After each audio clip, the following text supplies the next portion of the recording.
je vais passer la parole aux éminents représentants et représentantes de la presse. Nous allons poser des questions. Oui. Antoine Menuisier, Tribune de Genève. Oui. Est-ce que vous pensez que la détention de M. Dina est une sorte de preuve, parce qu'il y a des preuves d'amour entre les États, mais entre l'Algérie, de la France à l'Algérie, une bonne volonté finalement que ça suffisait et qu'on savait très bien qu'à la fin il n'y aurait pas d'extradition, et que même petit pied de nez de la France à l'Algérie, la décision intervient un jour avant. Je ne sais pas si c'est calculé comme ça. Je sais pas. Si on imagine des liens extrajudiciaires. Alors bon, moi je peux répondre là-dessus sur le plan strictement de la convention franco-algérienne et du droit interne français. Premièrement, les autorités françaises ne peuvent pas, au niveau administratif et de l'exécutif, décider si un mandat d'arrêt, on va l'appliquer ou pas. Quand c'est un mandat d'arrêt international qui circule dans tous les pays d'Europe, comme c'est le cas pour le mandat d'arrêt international, et au-delà naturellement, et qu'il y a une demande d'extradition, ça n'est pas aux autorités administratives et ou exécutives d'apprécier si on va arrêter la personne. Je te rappelle que dans notre cas, ils l'ont fait. Ils l'ont fait, mais je veux dire, on ne peut pas à la fois se plaindre que dans certains cas, ils appliquent les normes et dans d'autres cas, ils ne les appliquent pas. La règle en matière d'extradition, c'est que quand il y a un mandat d'arrêt international, le pays où la personne est arrêtée sur la base de ce mandat, ensuite fait l'objet d'une procédure d'extradition. C'est ça le principe. Bon, je ne dis pas qu'on n'est pas tous en tête des exemples d'un gouvernement qui n'est pas utilisé justement ces mandats d'arrêt. Bon, enfin, en même temps, il y a des normes, donc on peut quand même dire que c'est un peu logique. Bon, ça c'est le premier point. Le deuxième point, c'est qu'il y avait une demande d'arrestation provisoire. Donc une demande d'arrestation provisoire, de la même manière que le mandat d'arrêt, on doit la mettre à exécution, théoriquement. Bon, comme disait Tubiana, hein, bon, on connaît d'autres cas. Mais c'est vrai qu'en l'occurrence, jusque-là, moi, je vois rien d'anormal. Par contre, ce que je trouve un peu anormal, je le dis, et ça ne me gêne pas de le dire, c'est pour ça qu'on a fait 5 demandes de mise en liberté, ou 6 même, une par mois. Je trouve anormal que Mourad Dina, ayant de la famille en France, 2 sœurs et des cousines dans la région parisienne, qui toutes étaient prêtes à le domicilier dans leur maison, et les cousines étant pour certaines mariées avec des Français, si ma mémoire est bonne, et ayant en tout cas une activité qui le centre de leurs intérêts en France depuis très nombreuses années, je trouve anormal qu'on n'ait pas accepté le principe qu'ils puissent être libres en attendant la décision sur le fond. Voilà, donc ça je suis d'accord avec vous là-dessus, mais il faut apporter ce mais qui là encore est à géométrie variable. La jurisprudence exige qu'on ait des garanties de représentation non seulement dans l'État où on est arrêté, mais à l'égard de l'État qui réclame votre extradition. Ce qui est une bévue absolue, puisque par définition, si on a quitté son pays, on n'a pas de garantie de représentation dans le pays qu'on a quitté. Ça, c'est clair. Bon. Alors voilà ce que je peux dire par rapport à ça. Je voudrais ajouter, puisque vous êtes à la tribune de Genève, je pense que c'est important, que les Suisses n'ont pas du tout la même procédure, manifestement. Et comme l'a rappelé notre confrère Mesli, lorsqu'il y a une demande d'extradition, les personnes sont convoquées par les services, on va dire, de police, je crois, hein, je peux le comprendre comme ça, et qui ne lancent pas toute la procédure avec ce que cela comporte de lourd et de détention préalable à la décision finale. Ça, c'est vrai. Il y a là un fonctionnement qui est différent du fonctionnement français. Mais il faut rappeler, pour être précis sur la procédure d'extradition, que la Cour ne donne qu'un avis. Et que nous avons de nombreux cas où les cours ont donné des avis favorables, notamment sur les Italiens, favorables à l'extradition, et où le gouvernement, n'étant pas lié par cet avis, a décidé de ne pas suivre cet avis. C'est ainsi que de nombreux Italiens, et ici à la Ligue des droits de l'homme, on a fait de nombreuses conférences de presse dans ce sens-là, parce que c'était un engagement du président de la République à l'époque, Mitterrand, on a fait de nombreuses conférences de presse, parce qu'en effet, on estimait qu'à partir du moment où il y avait un engagement du politique sur une catégorie de personnes en raison d'une situation spécifique dans leur pays d'origine, il y avait lieu de le respecter. Donc voilà, ce sont des procédures éminemment politiques. Voilà, on peut dire ça comme ça. Ce qui aurait été intéressant de savoir, mais là ça aurait été tenté de diable, C'est si l'avis par extraordinaire avait été favorable, Ce qui serait passé. ça c'est avec le gouvernement français. Ben, on n'avait pas tellement envie d'essayer, donc Je si on suis peut assez éviter- d'accord. si on peut éviter, c'est mieux. D'autres questions? Allez-y, allez-y, hein, faut pas.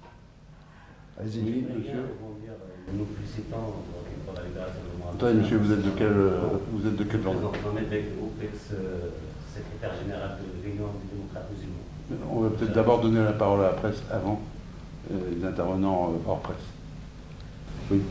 Bonjour, c'est Fabien de la télévision Rachel. Une question exactement à Maître Répond. Comment expliquez-vous un petit peu le silence des médias lourds français pendant ces 6 mois? Et sachant que, moi j'ai été un petit peu longtemps, que tous ces médias ont été destinataires de toutes les informations nécessaires. Donc, par exemple, il n'y avait aucune télévision française publique ou privée venir un petit peu en parler ou organiser une émission ou quoi que ce soit, même pas internationale.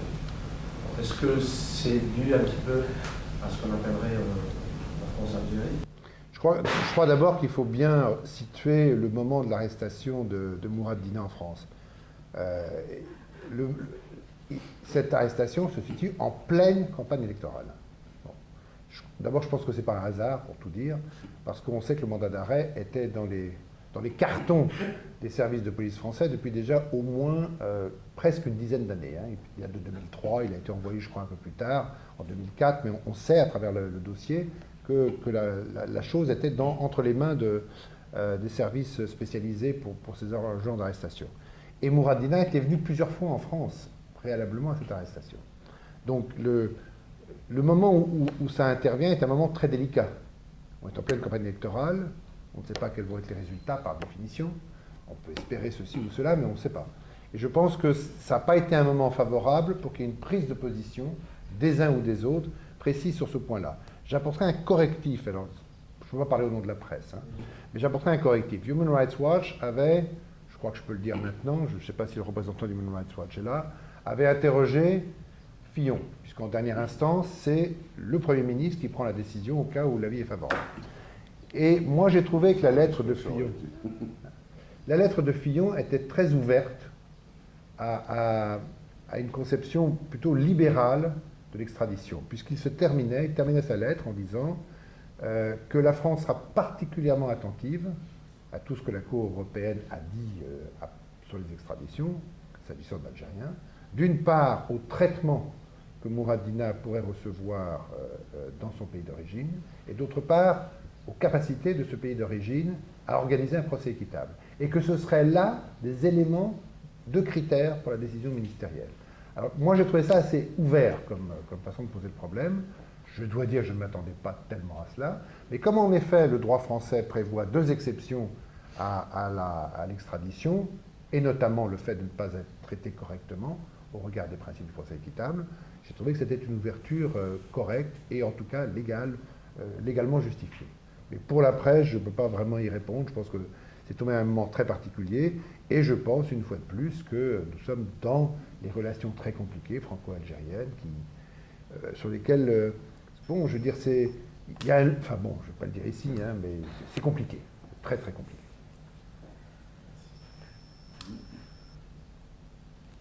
Stéphane Jordan de l'agence France Presse. Que va faire Mourad Dina dans les semaines et mois qui viennent? Où est-ce qu'il va se domicilier? Quel type d'activité il va avoir? Il vit, M. Mesli le connaît bien, ils vivent dans le même pays. Il vit en Suisse depuis presque une vingtaine d'années, si ma mémoire est bonne. Toute sa famille y vit avec lui, ses enfants et son épouse, évidemment. Et donc, il rentrera immédiatement en Suisse dès qu'il aura réglé 2-3 problèmes purement administratifs en France et vis-à-vis des autorités suisses. Voilà. Mais je pense que M. Mesli vous dira mieux que moi cela. Oui, je pense. Il est libre alors actuellement? Oui, évidemment. Hier, oui. Il viendra peut-être parce qu'il devait être interviewé par une télévision arabe, je crois.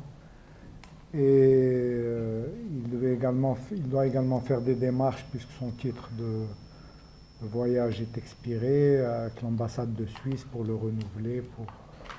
Voilà. Il viendra peut-être vers 3 heures s'il termine son interview rapidement. Oui. Sylvie Coffin, Radio France Internationale. Suisse et savoir par rapport à la procédure de la Cour d'appel, est-ce que ça met fin à toute demande à nouveau d'extradition?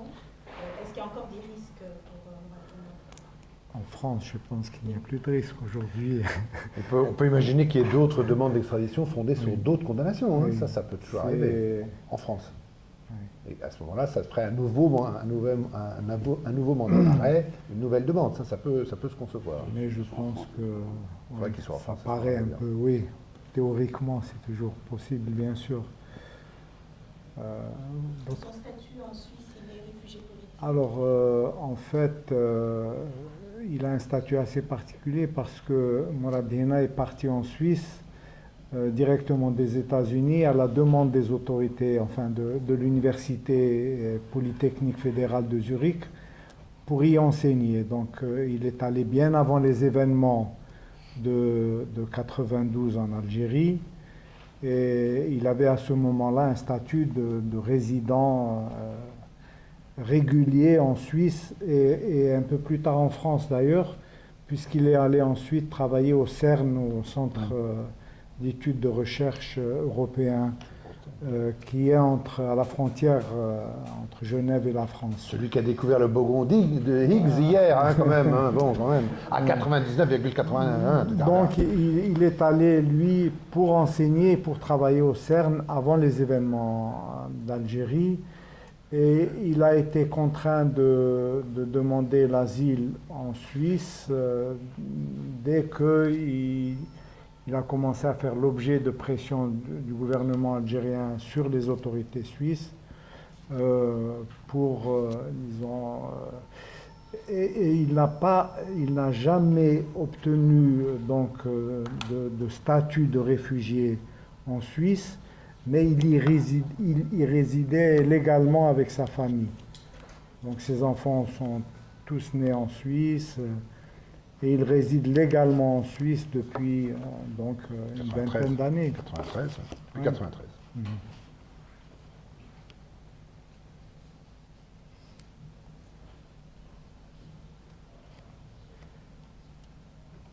Bien. D'autres questions? Bon, mais Avec la décision de justice française, est-ce que vous pouvez me répondre si vous avez une réponse? Est-ce que vous ne pensez pas que toute la théorie du régime algérien fondée sur l'islamisme, le terrorisme, pour freiner les avancées démocratiques en Algérie vient de tomber à l'eau? Là-dessus, de manière générale, je ne pense pas qu'une seule décision puisse satisfaire à cela. Tous les régimes de cette région du monde, avec l'appui de tous les gouvernements occidentaux, nous ont constamment enfermés dans l'alternative islamisme, où c'est les dictatures qui règnent et les militaires, où c'est l'islamisme que vous aurez, et le terrorisme, et l'invasion migratoire, etc. Je pense que ce qu'on a appelé le printemps des peuples arabes, et qui est toujours en cours, je pense que le mouvement révolutionnaire, l'aspiration aux libertés des uns et des autres, montre qu'il est impératif que ce dilemme est un faux dilemme, est un dilemme qui nous est imposé, et qui est surtout imposé au peuple du sud de la Méditerranée. Alors, cette décision contribue à, je dirais, un peu plus ridiculiser le système judiciaire algérien et à montrer qu'il ne fonctionne pas. Malheureusement, il ne suffira pas je dirais, à faire vaciller à lui seul, à elle seule, cette décision, un régime dont il ne vous a pas échappé que sur les 3 pays du Maghreb, c'est celui qui a réussi à faire le preuve d'immobilisme depuis février de l'année dernière. Mais enfin, cela dit, je veux simplement me souvenir que le vendredi, j'étais autour de cette table en train de présider une conférence de presse avec Souher Belassène, présidente de la FIDH, de toute l'opposition tunisienne à 11h, et qu'à 6h, M. Ben Ali était parti. Gardons ça comme un bon présage. C'est pas les décisions de justice qui renversent les ordres établis quand même. Hein. C'est un peu plus compliqué que ça. Malheureusement. Heureusement. Sans ça, ce serait simple. Bien. Donc, s'il n'y a pas d'autres interventions, merci à vous.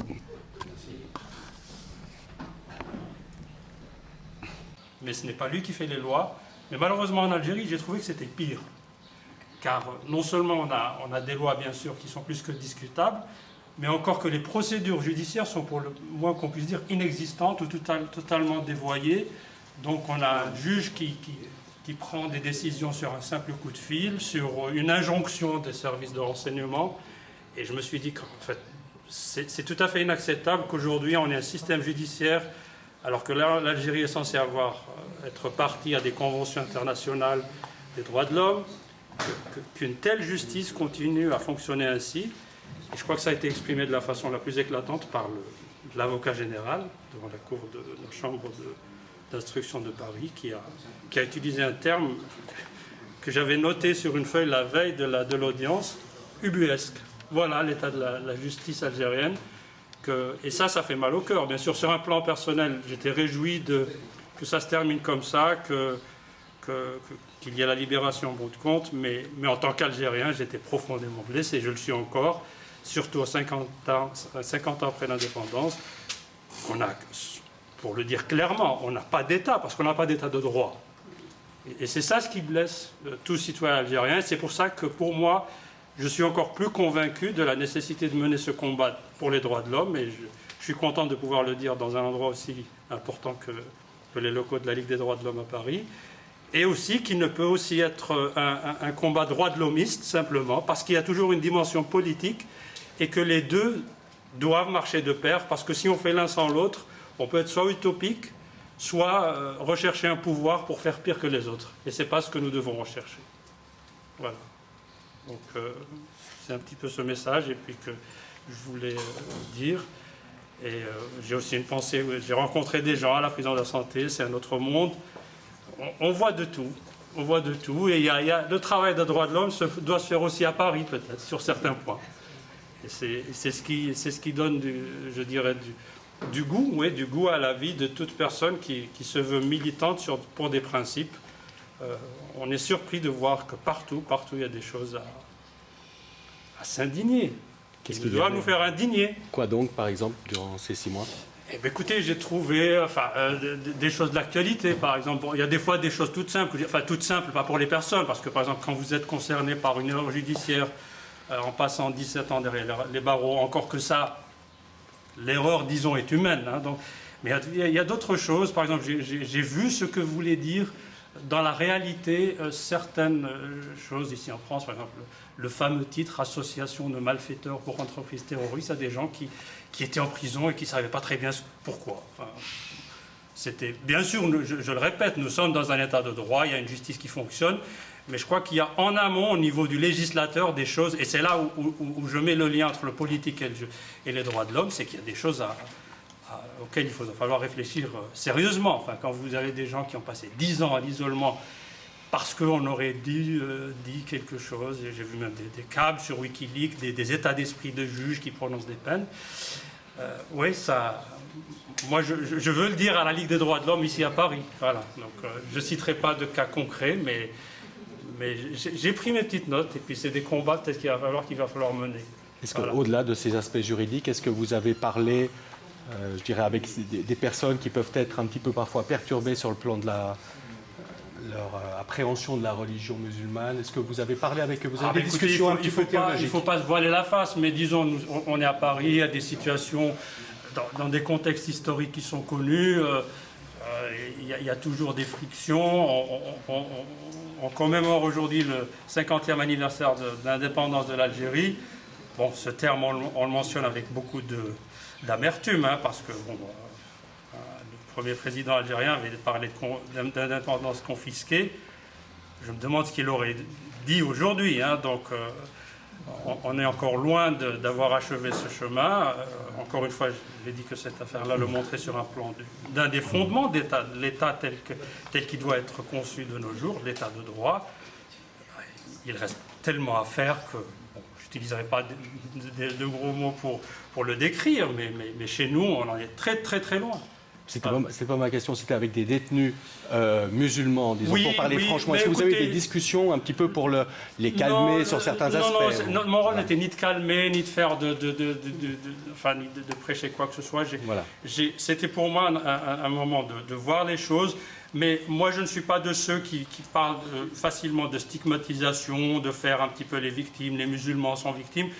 Il y a des problèmes, on le sent en prison dans la société française, tout le monde en est conscient, mais je crois qu'il y a aussi, je suis confiant qu'il y aura des solutions, parce que bon, ce n'est pas aussi un échappatoire que dire oui, les pauvres musulmans sont un petit peu victimes, parce que bon, il y a des musulmans qui sont en prison parce qu'ils ont fait des choses pas correctes, hein, il faut le dire aussi.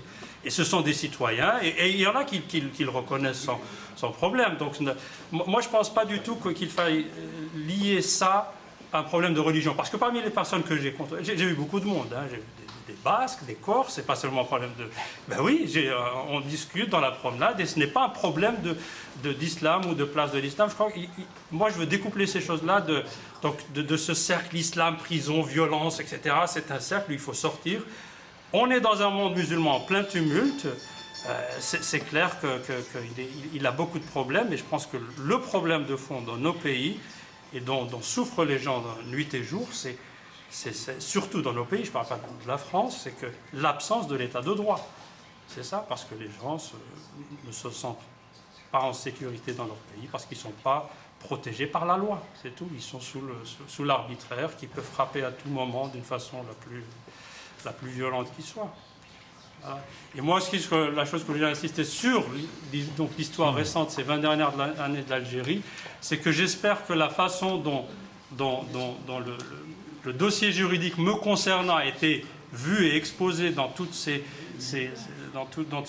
dimensions et ces errements, ces égarements, moi je suis sidéré, et puis je suis toujours meurtri de voir que j'ai connu tant de gens qui ont été faits disparus, exécutés, emprisonnés à de lourdes peines, sur des dossiers encore beaucoup plus légers que le mien.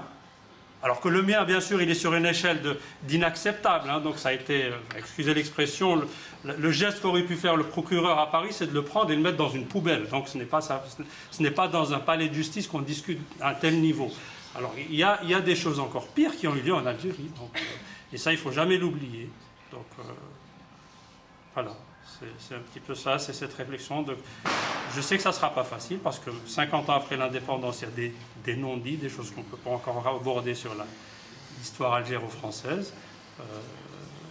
Et ces 20 dernières années, on a vu des choses qui n'étaient pas belles à voir dans notre pays. Et là, donc moi, je ne veux pas que se répète ce même tempo de l'histoire. Je voudrais que dans notre pays, on ait ce courage d'avoir ces devoirs de mémoire, de recherche de vérité, qui ne veut absolument pas dire vengeance ou vendetta ou stigmatiser qui que ce soit. Je veux que les gens sachent qui a fait quoi, et puis bon, une fois que les choses sont claires, qu'on se dise, arrêtons maintenant, essayons d'avoir un État qui se respecte, avec un État de droit. Donc c'est ça qui est la plus forte interpellation. Comment vous avez réagi au fait que les autorités françaises vous arrêtent, qu'il y ait cette arrestation, qu'il y ait cette demande d'extradition de la part de votre pays? Écoutez, moi j'ai réagi très froidement. J'ai tout de suite compris qu'il y avait... C'est un petit peu... Vous savez, je crois que c'est Bismarck qui avait dit en Allemagne que les lois c'est comme les saucisses, il vaut mieux pas voir comment elles sont préparées. Donc il y a une convention entre l'Algérie et la France. Elle existe, elle est ce qu'elle est, on peut être contre, mais c'est une législation. Il y a en France un état de droit, il y a des procédures.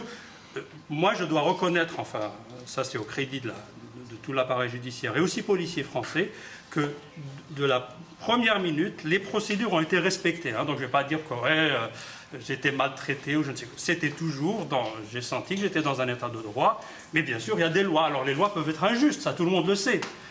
Mais ce n'est pas à ce niveau. C'est pour ça que je lis toujours ce combat droit de l'homme apolitique, parce que c'est le politique qui fait les lois. Le juge ne peut que les appliquer. Donc moi, je ne peux pas en vouloir à un juge d'appliquer une loi. Bien au contraire, c'est ce que je demande. Et le travail en amont, c'est de dire, par exemple, ces conventions, ces réglementations, moi, j'inviterai, par exemple, les autorités françaises peut-être à revoir une convention qui date maintenant de presque 50 ans. Elle a été faite dans un contexte pour des choses données, puis bon, il y a tellement de flou, de vide, et puis quand on voit la législation qui est mise en avant par les Algériens, des fois ça vous fait froid dans le dos. Donc par exemple la définition du terrorisme en Algérie, c'est-à-dire que je peux prendre aujourd'hui n'importe quel citoyen algérien et le faire passer dans l'engrenage de la justice, entre guillemets, algérienne, sous soupçon de terrorisme. C'est tellement facile. Vous vous rassemblez avec 2 personnes dans une place publique, le juge peut le faire, il a l'outil. Parce que, tout simplement, le terrorisme est défini d'une manière politique, pas juridique. Et bien entendu, moi j'avais dit à l'audience que j'aimerais bien voir ces défenseurs de la République algérienne qui invoquent par exemple des lois, celui qui nuit à la renommée de l'Algérie. J'avais dit, écoutez, peut-être aujourd'hui, celui qui nuit à la renommée de l'Algérie, c'est ce petit juge qui a fait un travail aussi bâclé et qui ne tient pas la route devant une cour de justice indépendante. Je ne pense pas avoir nui à l'Algérie, bien au contraire. Moi, je dis que ceux qui nuisent à l'Algérie, c'est ceux qui maintiennent ce statu quo. Mais bien sûr, ça peut nous entraîner très loin dans des discussions de politique entre États, etc. Mais bon, vous savez que ce qui vous sauve, ce qui vous sauvegarde dans ce travail politique, c'est cette contrainte des droits de l'homme. Et c'est pour ça que ce que je dis ici, je peux le dire ailleurs, devant un juge, et dans une promenade à la santé, ça sera le même discours. Et c'est ce qui aussi qui vous renforce, et c'est ce qui vous laisse dormir en paix. C'est ça le plus important, parce que tout le reste... Bon. Le but des Algériens dans cette procédure, c'était de salir, de diaboliser, de démoniser, de dire attention, ceux qui parlent des droits de l'homme, ce sont en fait des terroristes. Alors pourquoi terroristes? Moi je vous dis, crevez cet abcès, montrez-nous ce que vous avez dans votre sac, et puis après ça tourne en dérision ceux qui le prétendent. Nous sommes aujourd'hui avec M. Razi Heddoussi, ancien ministre de l'économie et des finances algérien entre 1989 et 1991. Monsieur Razi Heddoussi, vous qui étiez un petit peu au cœur de la vie politique algérienne il y a presque plus de 20 ans de cela, quel bilan faites-vous aujourd'hui, le 5 juillet 2012, de ces 50 années d'indépendance qu'on devrait fêter aujourd'hui? Écoutez, j'ai 72 ans, j'avais 20 ans au moment de l'indépendance. Le bilan des 50 ans que j'ai passé, je peux dire mais honnêtement et simplement qu'on n'a rien fait. Je n'ai pas fait un pas en avant en 50 ans. Donc le pays n'a pas avancé d'un seul pas dans la bonne direction pendant cette période.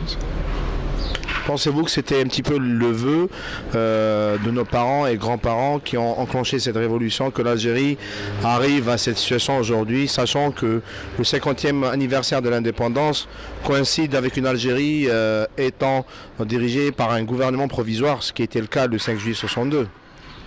Non, je pense que nos parents et nos grands-parents ont fait une vraie révolution. On parle aujourd'hui de révolution arabe. Il ne faut pas que les Algériens oublient que la révolution nationale algérienne a été une vraie révolution, que c'était la révolution de tout un peuple et qu'elle a été admirable, grande, respectée dans le monde à l'époque. Et c'est ce respect d'ailleurs et cet immense espoir créé par cette révolution qui a fait que nous avons accepté qu'il n'y ait pas de mort après 1962 parce que le régime voulait prendre le pouvoir même avec les morts. Et c'est ce que nous n'avions pas accepté et c'est ce que nous payons aujourd'hui.